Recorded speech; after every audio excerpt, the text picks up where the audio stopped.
Уж сколько их упало в эту бездну, разверстую вдали.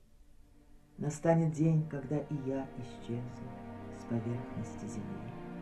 Застынет все, что пело и боролось, сияло и рвалось, и зелень глаз моих, и нежный голос, и золото голос.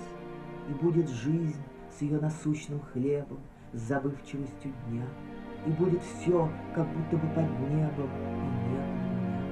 Изменчивый, как дети в каждой мине, и так недолго злой, любивший час, когда дрова в камине становятся золой, виолончель и квалькады в чаще, и колокол в селе, меня, такой живой и настоящий, на ласковой земле.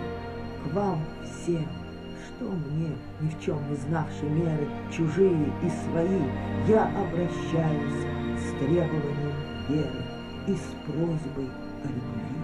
И день, и ночь, и письменно, и устно, за правду, да и нет, за то, что мне так часто слишком грустно, и только 20 лет, за то, что мне прямая неизбежность прощения обид, за всю мою безудержную нежность и слишком гордый вид, за быстроту стремительных событий, за правду, за игру, послушайте, еще меня любите.